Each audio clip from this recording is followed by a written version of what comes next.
It is my belief that Bobby Fischer played at a level that would easily put him in the top 10 players today.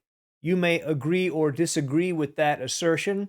Please put a comment below whether you agree or disagree with that. But before you do, you might want to watch this game. This was a game played in 1959, and his opponent is Vasily Smyslov, who had been world champion only 2 years prior to this game being played. He lost his title back to Botvinnik after a rematch. So this is top level play in 1959. I think you're going to enjoy this wonderful game. Fischer had black, Smyslov has white, and he begins with e4. Fischer played c5, as he always did against e4. Knight f3, d6, d4, cd4, knight d4, knight f6, knight c3. And it will come as a surprise to no one who knows Fischer that he played a6, the Najdorf Sicilian, really his exclusive line against e4. Now, bishop to g5 was played by Vasily Smyslov, the most aggressive line, really the absolute main line against the Najdorf even today. e6 is played by Fischer to prevent the doubling of pawns on the f-file, where the knight could hop into d5.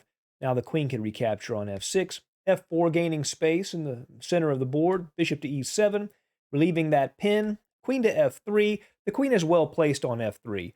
It can attack down the f-file later. Also, it puts some pressure on the rook at a8 if black were to play b5 prematurely. Queen to c7.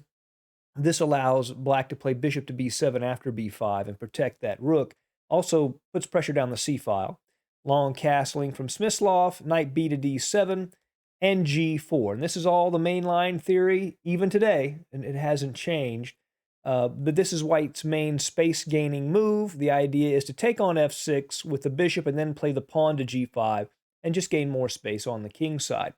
b5 is played by Fischer, and here e5 does not work because now bishop to b7 wins material in the game. So first, bishop takes knight. Knight takes bishop, g5, knight to d7.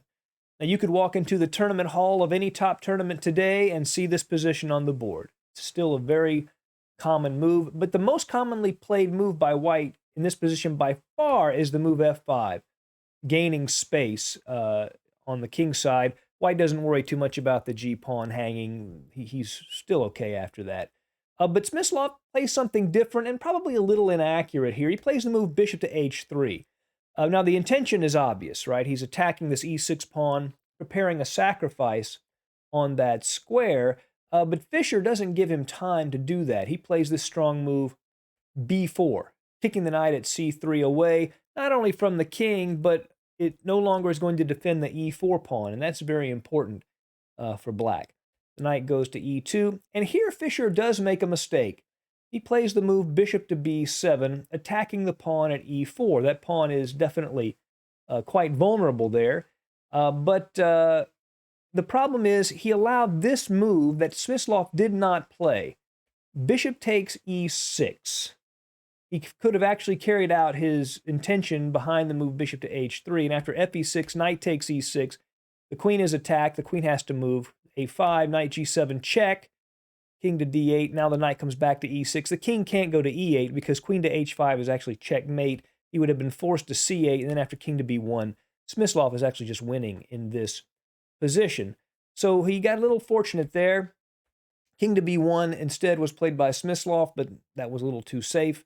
But knight to c5, and now the bishop can't hit e6 anymore. The knight defends it, as well as attacking the e-pawn twice. So knight to g3 is played by Smyslov to defend e4. Then d5, a strong and thematic move, keeping up the central pressure. He wants to take on e4, open up the diagonal for this bishop, and Smyslov is under a lot of pressure. If he responds with e5, locking up the center, then after g6, he has really no pawn breaks on the king side, and Fischer can do what he wants on the queen side.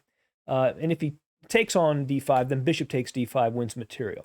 So he plays the best move available to him, f5. I mean, the only real trump that Smyslov has in this position is that Fischer's king is in the middle of the board. Everything else is Fischer's advantage here.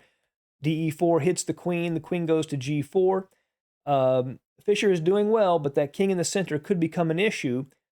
Computers show us that queen to e5 is probably the best move here, but instead he took on f5, And that allowed an idea, again, a computer idea, but it's really amazing. This would have been considered one of the greatest combinations in chess had Smyslov played it. And that is the move knight g to f5. And if g6, he can play this sequence of moves that is really, really beautiful. I think you're going to love this. Knight to g7 check, right? The king has to go to f8, right? If he goes to the d file, then it'd just be a discovery. So he has to go to f8, but then knight g to e6 check. Pawn takes. Knight takes e6 check. Now, it looks like it's a blunder. He's not actually forking the king and the queen because the knight at c5 can take the knight. But here's the problem. After queen takes e6, there's nothing Fischer could have done to stop mate. The rook is coming into d7. The rook can go to f1, and the computer says this is like a mate in 10 for white, basically, and he would be completely lost. Now, I would not expect any player to see that. Really, I would be astonished if they did. It would have been an historic combination if Smyslov had seen it. But instead, he plays knight d to f5. Now that combination is not available after g6. The knight takes the bishop, the queen takes bishop, and here Fischer's threatening queen to e5 combined with knight to a4, attacking the b2 pawn. To stop that, Smyslov plays queen to f4 to control that e5 square. But now after castling, the one advantage Smyslov had, Fischer's king in the middle, is gone. And now Fischer is up a pawn, this e-pawn, with the safer king. Rook to d6. Smyslov might double rooks. He also might move the rook to f6 at some point. Rook a to d8. Now, theoretically, the best move is probably to take. The problem is, long term, he's in trouble. He has to keep pieces on the board, Smyslov does, in order to create complications. So he plays the rook to f6, just to avoid exchanges. The rook comes to d5, bishop to g4, unblocking the h-pawn so it can advance in the attack, and also controlling the d1 square. And here the best moves for black are probably e3 or a5. He played knight to d7, attacking the rook on f6. The only problem with that move is that the rook isn't actually hanging at the moment.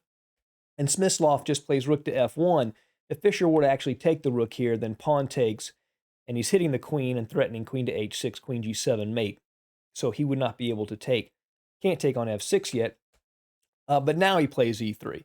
And this pawn is a real problem for white. b3 is played to stop any back rank mating threats, but the move queen to c7 would have been pretty strong from Smyslov, attacking the bishop at b7, pinning the knight at d7. That might have caused a little more trouble, but b3 certainly makes sense. Rook to d2, attacking the h2 pawn and also putting pressure on the c2 pawn. Bishop takes knight, and he can't take with the queen because he'd lose the pawn at e3. He doesn't want to lose that pawn, so he retakes the bishop with the rook instead. But now rook to e1. Smyslov wants that e3 pawn. If he can win it, he should be fine. Here, computers again show us a brilliant move, rook to c8. And that works because if rook takes e3, then rook to d1 check, king to b2, and queen to c5 with all sorts of threats. He's attacking c2. He's attacking potentially the c3 square, and black is completely winning in this position. And if he takes with the queen, then rook to d1 check. Obviously, rook to d1 would just lose the queen.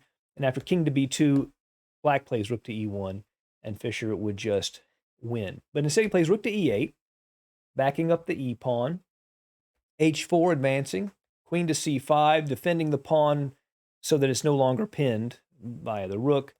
Queen to c4. Smyslov offers the exchange of queens, hoping to survive in the endgame. Fischer goes ahead and says, okay, I like my endgame. I want to go ahead and play in this position. bc4. Rook to d4, attacking the c4 pawn and the h4 pawn. The c pawn advances, rook takes h4. Now c6, hitting this bishop. Obviously, the pawn is defended by the rook at f6. So hitting the bishop at b7. The bishop goes to c8. Rook to d6, and Smyslov's idea, he wants to play c7 and then rook to d8 and try to create trouble on the back rank. So Fischer puts his rook behind the pawn, king to b2 to move up and irritate the rook at c4, king to g7, moving away from any back rank pins of the rook at e8. King to b3 does hit that rook. Rook goes to g4, hitting the pawn at g5 as well as the knight at g3, so the knight moves to e2. And now rook to e6. Offering the exchange of rooks, and if the rook moves away, Fischer would grab the c6 pawn. So rook e to d1 to defend that rook.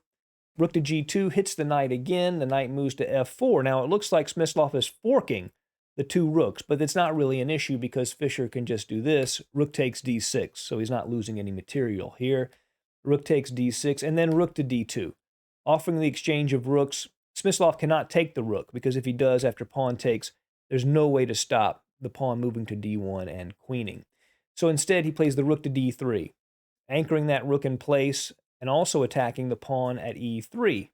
If the pawn moved to e2, White could play rook to e3, but actually Fischer is still winning here. After he could go after the c6 pawn, but he's still much better. He's up 2 pawns, and even after he loses the b4 pawn, his bishop is much stronger than the knight. Again, he's up a pawn, and this is just I can play rook to b6, rook b5, threatening the pawn at g5. He would just be winning. So, but he plays rook to f2, hitting the knight at f4. The rook moves up to d4 to protect the knight, but now e2. The rook moves behind the pawn. If the rook moves behind the pawn, excuse me, then rook takes knight would actually win. He can't take the rook because he would promote to a queen. So instead he plays the knight to d3, defending the queening square, attacking the rook at f2, but then bishop to f5, attacks the knight. Obviously, if the knight takes the rook, he goes ahead and queens. So instead c7 is played. The rook goes to f3. Now he's threatening to just take the knight with the rook and queen. So Smyslov first queens, forcing the bishop to recapture the queen, but that allows his rook to move to e4. The bishop's not at f5 controlling that square anymore, so he puts his rook behind the pawn. Bishop to f5, rook takes c2, and now he captures twice. Fischer does on d3 with check. King takes b4, and this rook endgame, though, is very bad for White. The problem is, of course, he's just down 2 pawns. And this pawn, at the moment, it may hold these 3 pawns back, but that's easily dealt with. So first, rook to d5, attacks g5, and keeps the king from advancing. Rook to g2 to defend the pawn, but now h6, liquidating that pawn. Pawn takes, king takes. a4, g5, and after rook c2, rook to d6, check. Excuse me, not check, but it prevents the check. Defends the pawn at a6, and with these 2 pawns on the board, Smyslov just resigned. King c5, rook to e6. The rook is anchored to the f-pawn, and that was the end of the game. Now, I know this wasn't a perfect game. There were flaws, but I can assure you, after having analyzed the play of the top players today, the flaws are really not that different. And Fischer, outside of those few mistakes, played unbelievably accurate chess. A beautiful game from Bobby. I hope you've enjoyed it. See you again soon at Chess Talk. Goodbye.